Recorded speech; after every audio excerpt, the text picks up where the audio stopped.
تعلق رب سے جوڑو کر دے گا وہ نظر کرم۔ ہم سب کے اوپر دو طرح کی ذمہ داری عائد فرمائی ہے۔ ایک ذمہ داری تو خود ہماری ذات سے متعلق ہے کہ ہم اپنے آپ کی اصلاح کر کے اللہ کی بندگی کریں اور اللہ کی رضا کو پانے والے بن جائیں۔ اور ایک ذمہ داری جو ہمارے سر ہے وہ ہماری اولاد سے متعلق ہے۔ قرآن کریم نے اس کو اپنے الفاظ میں بیان فرمایا، یا ایھا الذین آمنوا قوا انفسکم واہلیکم نارا، اے لوگو اپنے آپ کو بھی اور اپنے اہل و عیال کو بھی جہنم کے عذاب سے بچاؤ۔ یہ دونوں ذمہ داری اللہ تعالیٰ نے ہر اس انسان کو دی ہے جو انسان باشعور ہے اور جس کے پاس اللہ تعالیٰ نے اولاد کی ماتحت کی نعمت دے رکھی ہے۔ اور جب یہ دو ذمہ داری ہمارے سر ہے تو کوئی شخص صرف اپنے تعلق سے ذمہ داری ادا کرے مگر اپنی اولاد اور نسلوں کے تعلق سے وہ بے فکر رہے، اس سلسلے میں اس کی کوئی پرواہ نہیں ہو، تو اللہ رب العزت کے یہاں وہ آدمی عہدہ برا نہیں ہو سکتا ہے۔ یہ نہیں ہے کہ یا اللہ میں نے اپنے آپ کو اس قابل بنا لیا کہ آپ کی رضا پا سکوں۔ باقی رہی ہماری اولاد، ہماری نسلیں، تو اس تعلق سے ہم کیا کر سکتے ہیں؟ ہر آدمی اپنی مرضی کا آزاد ہے، یہ کہہ کر ہم اپنی ذمہ داری سے بری نہیں ہو سکتے۔ اگر کوئی آدمی ان دونوں میں سے ایک کو ادا کرے دوسرے کو نہیں ادا کرے تو یقین جانیے اللہ رب العزت کی نگاہ میں وہ بندہ مجرم ہے۔ اور اسی لیے ہم نے بارہا سنا ہے، بارہا پڑھا ہے سیدنا یعقوب علیہ السلام کا وہ تذکرہ جس کو اللہ تعالیٰ نے قرآن کریم کے اندر بیان فرمایا۔ حضرت یعقوب علیہ السلام کا پورا گھرانہ نبوت کا گھرانہ ہے، وہ خود بھی نبی ہیں، ان کے والد سیدنا اسحاق علیہ السلام وہ بھی نبی ہیں، ان کے چچا سیدنا اسماعیل علیہ السلام وہ بھی نبی ہیں، دادا سیدنا ابراہیم علیہ السلام وہ بھی نبی، صاحبزادہ سیدنا یوسف علیہ السلام بھی نبی۔ گویا یہ پورا گھرانہ آفتاب و مہتاب کا گھرانہ ہے، لیکن اس کے باوجود بھی حضرت یعقوب علیہ السلام جب دنیا سے جانے لگے تو ان کو یہ فکر ستا رہی تھی کہ میری بعد میری نسلیں کیا کریں گی۔ اس لیے انہوں نے اپنی اولادوں کو جمع کر کے پوچھا، ما تعبدون من بعدی، میرے بعد تم کس کی عبادت کرو گے؟ تو یہ فکر ایک ذمہ دار باپ کی ہونی چاہیے کہ ذمہ دار باپ اپنی نسلوں کو اتنا بنا سنوار دے کہ اس کے چلے جانے کے بعد وہ نسلیں اللہ رب العزت کی فرما برداری کرنے والی ہوں۔ اور اسی لیے رسول پاک صلی اللہ علیہ وسلم نے فرمایا، جس کی میں نے تلاوت کی ہے، کہ ایک باپ اپنی اولاد کو جو سب سے بہتر تحفہ اور سب سے بہتر ہدیہ دے سکتا ہے، جو گفٹ دے سکتا ہے، وہ حسن ادب ہے، بہترین تربیت ہے۔ دنیا کے اندر ہم لوگ اپنی اولاد کے لیے ہر طرح کی قربانی دینے کو تیار ہوتے ہیں، اور ہر آدمی یہ چاہتا ہے کہ وہ اپنی اولاد کے لیے اچھا سے اچھا کر جائے، اتنا دنیا کما لے کہ جس کی وجہ سے اس کی نسلیں بے فکر ہو کر کھاویں پئیں، ان کو کوئی پریشانی نہیں ہو۔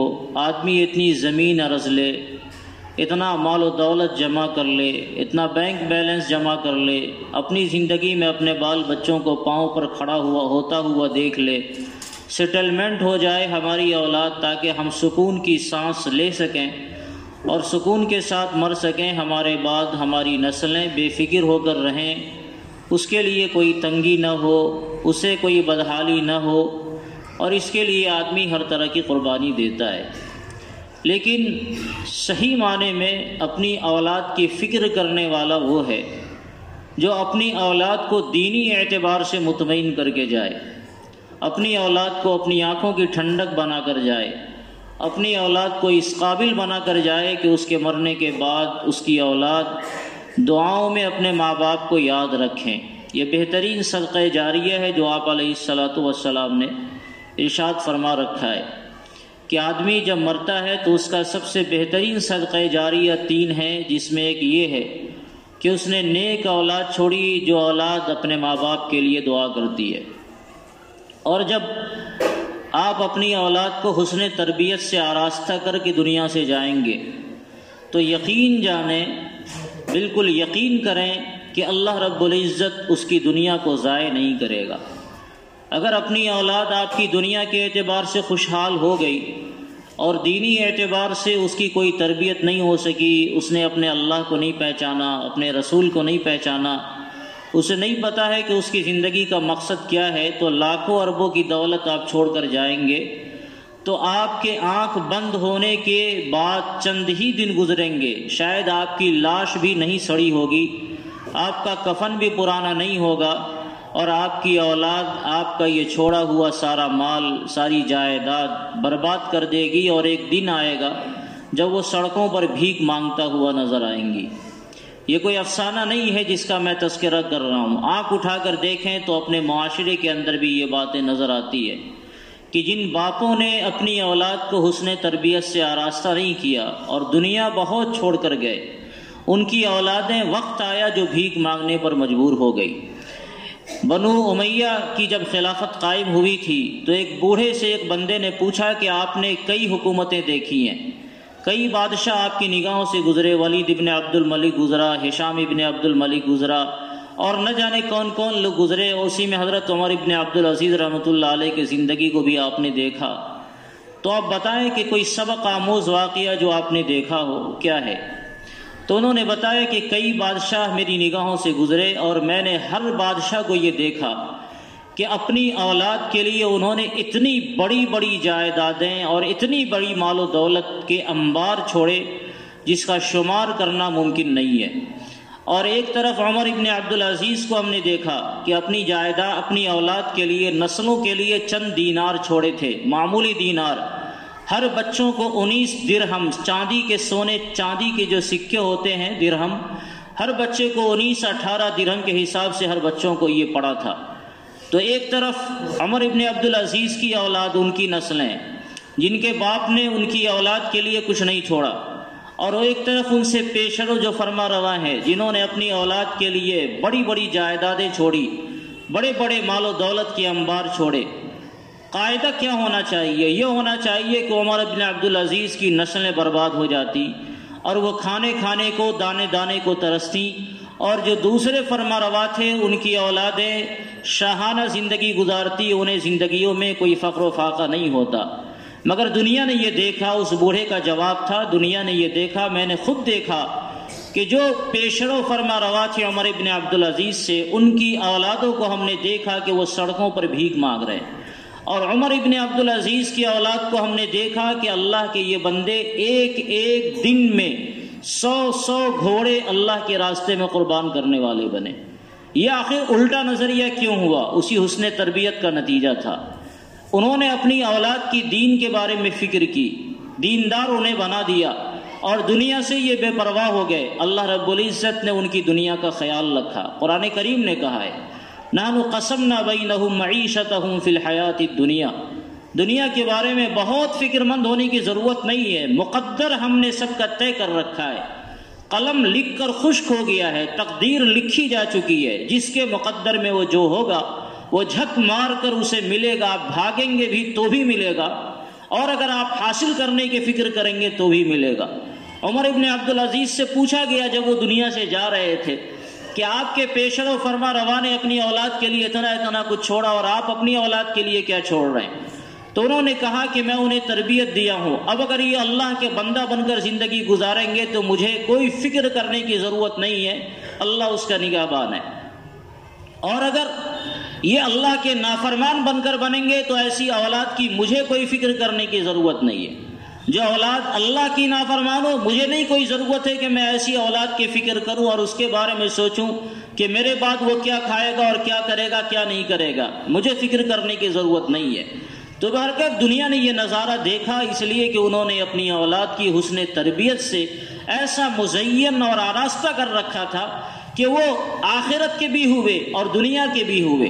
اللہ رب العزت نے آخرت کی دولت سے بھی انہیں نوازا اور دنیا کی دولت سے بھی انہیں نوازا۔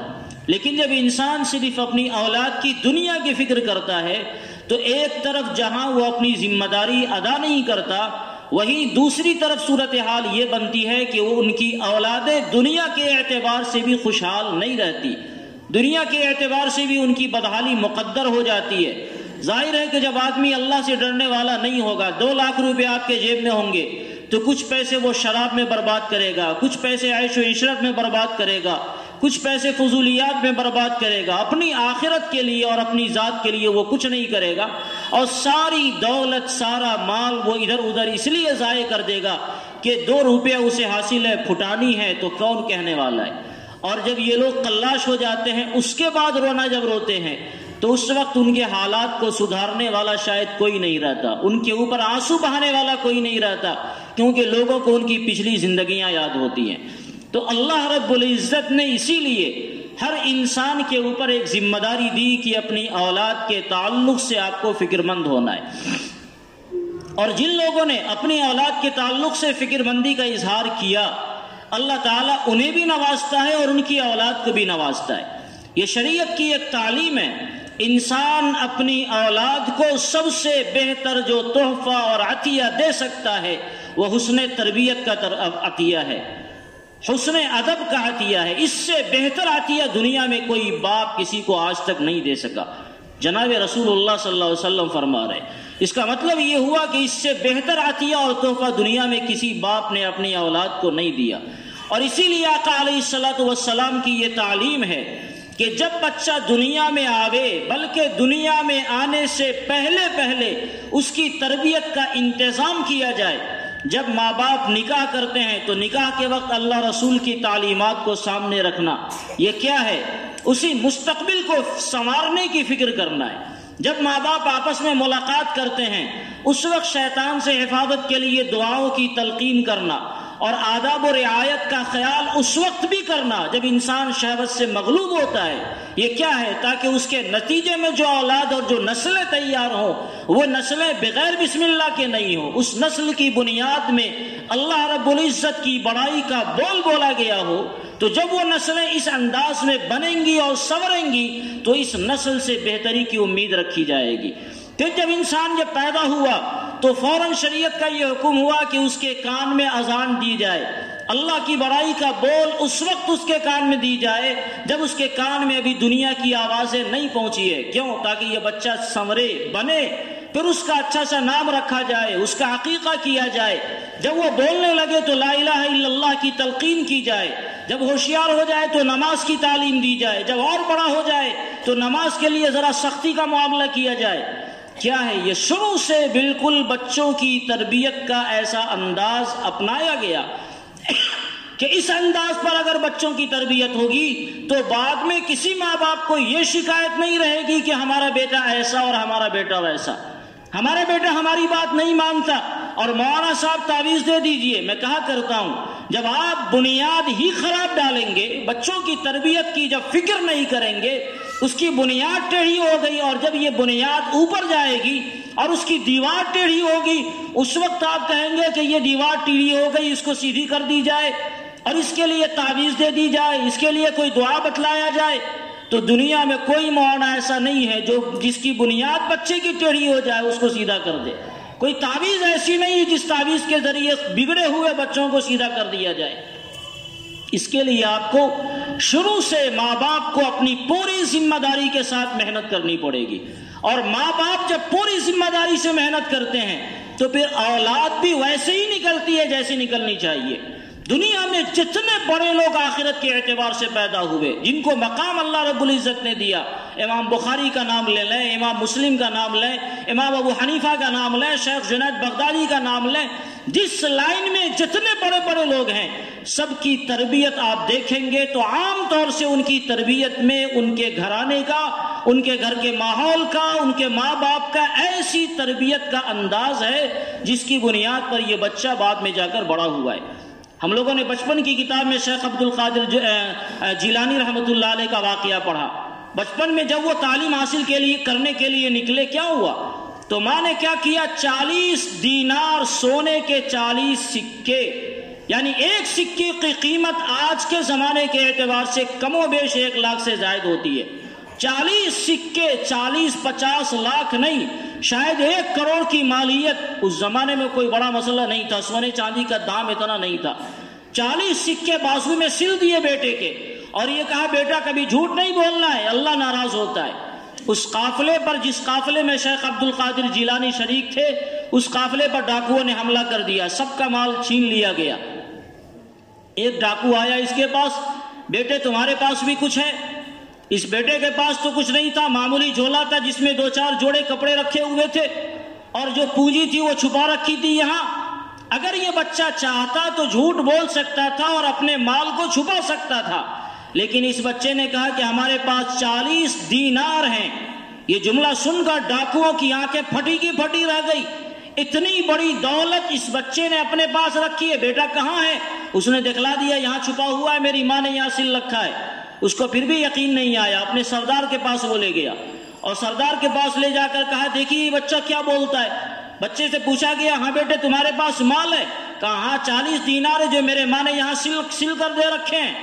تو جب کھولا گیا تو واقعی 40 دینار نکلا۔ اب ڈاکوؤں کی حیرت کی انتہا نہیں رہی کہ ایک بچہ جس کے مال و دولت پر کسی ڈاکو کی نگاہ نہیں پڑ رہی ہے، اگر وہ چاہتا اس مال کو چھپا سکتا تھا۔ اس سے پوچھا بیٹا تم جھوٹ بول کر اس مال کو چھپا سکتے تھے، کیوں نہیں چھپایا؟ تو اس نے کہا کہ میں جب چل رہا تھا تو میری ماں نے نصیحت کی تھی کہ بیٹا جھوٹ نہیں بولنا، اللہ ناراض ہوتا ہے۔ یہ تربیت کا اثر کہ اس نے اپنے سارا مال قربان ہوتا ہوا دیکھا، مگر جھوٹ بولنا گوارا نہیں کیا، اور اس کا اثر یہ ہوا کہ ڈاکوؤں کی پوری جماعت توبہ کر چکی، اور سب نے جتنا مال لوٹا تھا سب کو حوالے کر دیا۔ یہ بچہ اس تربیت سے جب پیدا ہوا تو شیخ عبد القادر جیلانی بنائے۔ ایسے نہیں بچے بڑے بن جاتے ہیں۔ دنیا میں ایسی مائیں ہیں جنہوں نے اپنی اولاد کی تربیت میں بڑی بڑی قربانیاں دی ہیں، اور جب انسان کی گود اولاد سے بھر جاتی ہے تو انسان کی اپنی آرزویں آرزو نہیں رہتی، اپنے تقاضے نہیں رہتے، اپنی خواہشات نہیں رہتی۔ اب ایک باپ کو، ایک ماں کو اپنی اولاد کا منہ دیکھ کر زندگی گزارنا چاہیے۔ آپ نے جو خواہشات تھی اسے پورا کر لیا، یا اگر پورا نہیں ہوا ہے وہ خواہشات تو پھر چھوڑ دیجئے، جنت میں اسے پورا کیجئے گا۔ اب اپنی اولاد کو دیکھ کر زندگی گزاریے کہ آپ کی اولاد پر آپ کی زندگی کا کیا اثر پڑتا ہے۔ اگر آپ کی اولاد پر آپ کی زندگی کا اثر آپ کے اعمال سے، آپ کے کردار سے، آپ کے بول سے خراب پڑ رہا ہے تو خدا کے واسطے ان ساری چیزوں کو چھوڑ کر اپنے آپ کو بدلنے کی فکر کیجئے۔ ایک ماں تھی خواجہ فرید الدین گنج شکر رحمت اللہ علیہ کی ماں، ان کے واقعات میں لکھا ہوا ہے ماں کا بڑا کردار تھا ان کو بڑے بزرگ بنانے میں، بہت بڑے اللہ والے بنے۔ جب ان کی تربیت ہوئی تو بیٹا چھوٹا تھا، اسی وقت ماں نے کہا کہ بیٹا نماز پڑھو اللہ تعالیٰ جنت دیں گے۔ تو اب یہ بیٹا اتنا چھوٹا ہے جس کو پتہ نہیں کہ جنت کیا چیز ہوتی ہے۔ بیٹے نے پوچھ دیا اماں جنت کیا چیز ہوتی ہے؟ اب چھوٹے بیٹے کو کیسے سمجھایا جائے گا، مرو گے تو پھر یہ ہوگا وہ ہوگا وہ ہوگا، کون سمجھائے گا؟ تو ماں نے سادگی کے ساتھ کہا بیٹا نماز پڑھو گے اللہ تعالیٰ چینی دیں گے۔ تو اب چھوٹا بچہ ٹافی پر، چاکلیٹ پر، غبارے پر، مٹھائی پر، یہی سب چیزوں پر اس کا دل آتا ہے۔ جب کہا چینی دیں گے تو بیٹا خوش ہو گیا، نماز پڑھنے لگا۔ اب روزانہ ماں اپنے بیٹے کو نماز پڑھاتی، وضو بناتی، اس کے لیے مصلی بچھاتی اور وضو سکھلاتی، اور جب وہ بچہ نماز پڑھتا تو اس کے مصلی کے نیچے چینی کی ایک پڑیا رکھ دیا کرتی تھی۔ جہاں پڑیا رکھا بیٹے نے نماز پڑھی، مصلی اٹھایا، تو مصلی اٹھانے کے بعد جب بیٹا پوچھتا ماں نماز تو پڑھ لیا، چینی اللہ نے نہیں دی، تو بیٹا مصلی تو اٹھاؤ۔ مصلی اٹھاتا، چینی کی پڑیا جو ماں نے رکھی ہوتی وہ ملا کرتی، اور وہ بیٹا کھاتا، یہی سمجھتا کہ یہ اللہ تعالیٰ دے رہا ہے۔ یہ تربیت کا انداز ہے۔ بیٹے کو اللہ رب العزت پر اعتماد بنانا تھا، اعتماد بٹھانا تھا، تو اس طرح اس نے تربیت کا انداز اپنایا۔ ایک مرتبہ کیا ہوا، ماں کہیں دور چلی گئی، نماز کا وقت ہو گیا، اب ماں پریشان، گھر جا نہیں سکتی ہے اتنا جلد، اور بیٹے کے نماز کا وقت آ گیا ہے، وہاں نماز کے بعد اس کو چینی نہیں ملے گی، پریشانی ہوگی۔ تو ماں نے یہیں سے اللہ رب العزت سے دعا کیا، یا اللہ مہینوں سالوں سے ہم نے اس بچے کا اعتماد آپ کے اوپر بنایا ہے، اگر آج اس کو چینی نہیں ملی، اس کا اعتماد سالوں برسوں کی محنت ہماری ضائع ہو جائے گی، اس کا اعتماد ختم ہو جائے گا۔ ماں دعا کر رہی تھی، اللہ کی ذات سے کیا بعید ہے کہ وہ چینی کی ایک پڑیا مصلے کے نیچے ڈال دے، جس ذات نے زمین آسمان سورج چاند ستارے سب کچھ بغیر کسی مادے کے بنایا، اگر وہ ایک چینی کی پڑیا رکھ دے، اس میں کیا تعجب کی بات ہے۔ ماں نماز پڑھ، جب ماں اپنے گھر آئی، اپنے بیٹے سے پوچھا، بیٹے نماز پڑھی؟ ہاں نماز پڑھی۔ بیٹا چینی ملی؟ تو بیٹے نے جواب دیا، ماں آج ایسی چینی ملی ہے جس کی لذت اب تک کی چینیوں میں مجھے کبھی نہیں ملی۔ وہ تربیت کا انداز تھا، بچے کا اعتماد اللہ رب العزت پر ایسا بنا کہ جس کی وجہ سے اللہ تعالیٰ نے اس بچے کے اعتماد کا خیال رکھا اور اپنی قدرت سے وہاں چینی کی پڑیا رکھ دی۔ اور یہی بچہ جب تربیت پا کر بڑا ہوتا ہے تو خواجہ فرید الدین گنج شکر رحمۃ اللہ علیہ کے نام سے، ان کے نام کے ساتھ جو شکر کا لفظ ہے، بچپن کے اسی واقعے کی طرف اشارہ ہے۔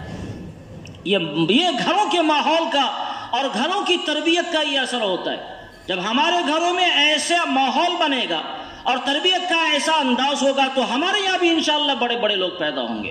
صورتحال کیا ہے آج ہماری ماؤں کی؟ صورتحال یہ ہے کہ خاص طور سے اس موبائل کے زمانے میں بچہ رویا تو موبائل تھما دیا، چھوٹا بچہ ہے بلبلا رہا ہے تو سب سے اچھا بہانہ، اسے گود میں نہیں لیا جائے گا، اسے سینے سے نہیں لگایا جائے گا، اللہ رسول کا نام لے کر اس کے ذہن و دماغ میں اللہ رسول کی عظمت کو نہیں بٹھایا جائے گا۔ ماں بھی ایک موبائل رکھے ہوئی ہے اور بیٹے کو بھی ایک موبائل تھما دیا، تم بھی بھولے رہو اور ہم بھی بھولے رہے۔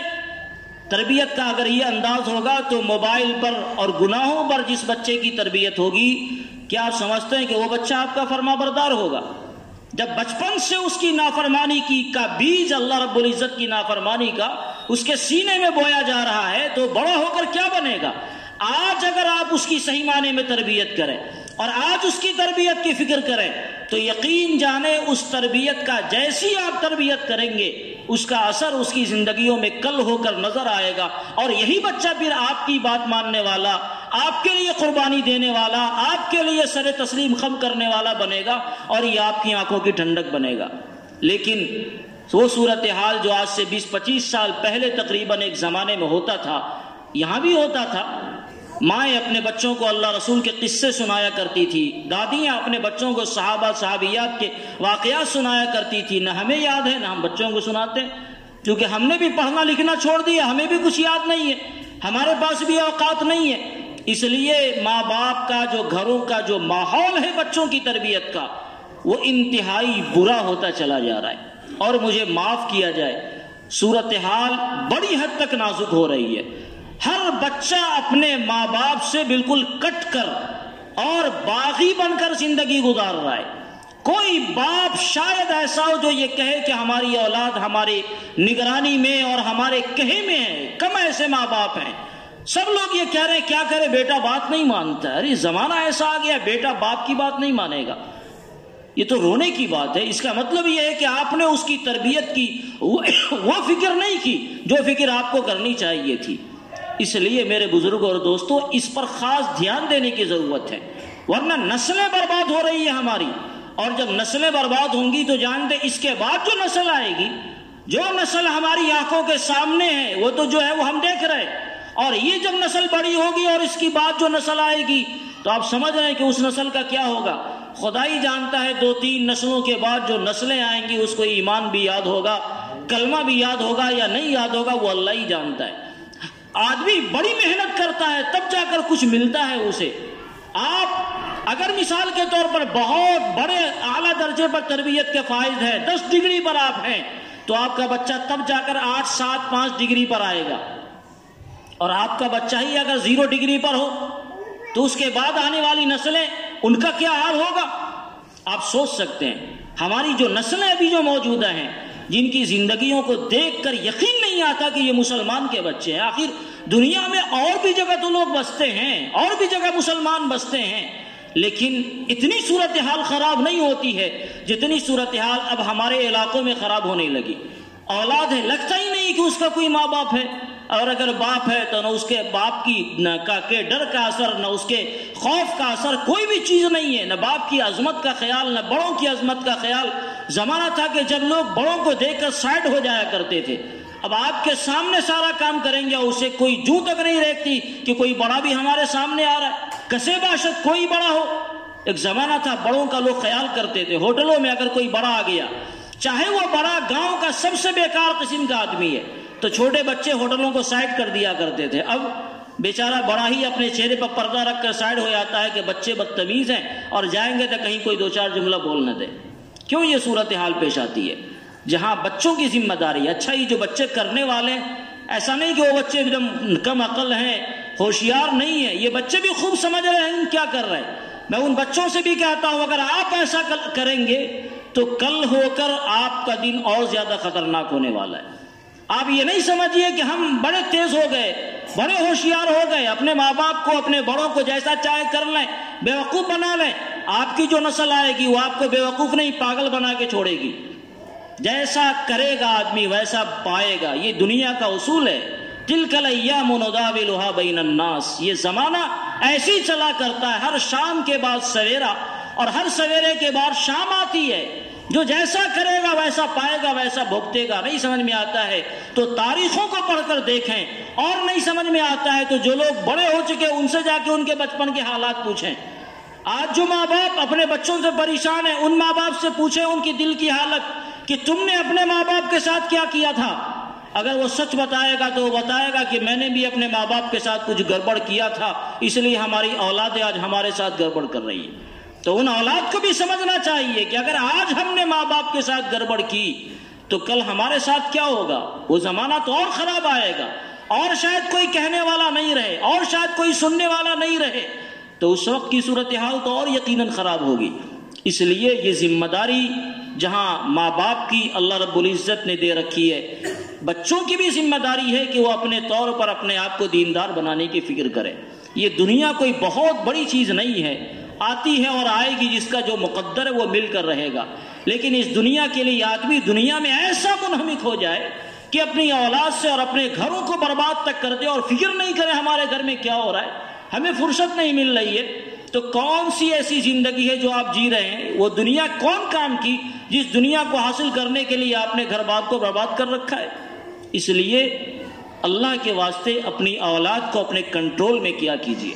اگر آپ کے بچے عشاء کی نماز کے بعد گھروں سے باہر ہیں مثال کے طور پر، تو اس کی فکر کیجئے کہ ہمارا بچہ کہاں ہے، اس سے سوال کیجئے، باز پرس ہوئیے کہ آخر عشاء کے بعد یا تو تمہیں پڑھنا تھا، قرآن پڑھنا تھا، اگر تم پڑھتے ہو تو اپنی کتابیں پڑھنی تھی، یہ بیجا سڑکوں پر ٹہلنے کا کیا دکھ ہوتا ہے؟ نماز کے وقت میں اگر آپ کے بچے مسجدوں سے غائب ہیں تو آپ سوال کیجئے کہ نماز کے وقت میں تم نے زندگی کہاں گزاری؟ کسی خراب ماحول میں اگر کوئی اطلاع دیتا ہے کہ میں نے آپ کے بیٹے کو فلاں جگہ دیکھا تو اس کو اپنا خیر خواہ سمجھیے، دشمن نہیں سمجھیے، اور پھر اپنے بچوں سے پوچھئے کہ یہ شکایت ملی ہے، کیا واقعی یہ شکایت صحیح ہے غلط ہے؟ اگر شکایت غلط ہو کوئی مسئلہ نہیں، اور اگر شکایت صحیح ہو تو پھر اپنے بچوں کے بارے میں کبھی خیر خواہی سے، کبھی ڈانٹ کر، کبھی اس کی پٹائی کر کے، کبھی نرمی کے ساتھ، کبھی گرمی کے ساتھ اس کا محاسبہ کیجئے۔ ایک ہوشیار باپ اپنے بچوں پر مکمل کنٹرول رکھتا ہے، یہ کہہ کر وہ بریء ذمہ نہیں ہو سکتا کہ زمانہ خراب آ گیا، بچے بات نہیں مانتے۔ جو بچے بات نہیں مانتے اس کا علاج اور بھی تو ہے کہ وہ بات مانے، اس کا طریقہ ہے، لیکن ان طریقوں کو اپنانے کی ضرورت ہے تاکہ بچے بے کہے نہ ہو جائیں، اور ایسا نہ ہو کہ یہ بچے بہت بڑے ہو جائیں تو ہمارے لیے درد سر بن جائیں، ایسا نہیں ہو۔ تو اللہ رب العزت نے اور اللہ کے رسول صلی اللہ علیہ وسلم نے ہمیں یہ تعلیم دی کہ انسان اپنی اولاد کو جو سب سے بہتر تربیت دے سکتا ہے وہ حسن ادب ہے، حسن تربیت ہے۔ اگر ہم نے اپنی اولاد میں یہ بات پیدا کر دی تو گویا دنیا کا سب سے قیمتی ترین تحفہ ہم نے اپنی اولاد کو عطا کر دیا۔ اللہ رب العزت ہمیں کہنے سننے سے زیادہ سمجھنے کی توفیق عطا فرمائے۔ آمین وآخر دعوانا ان الحمدللہ رب العالمین۔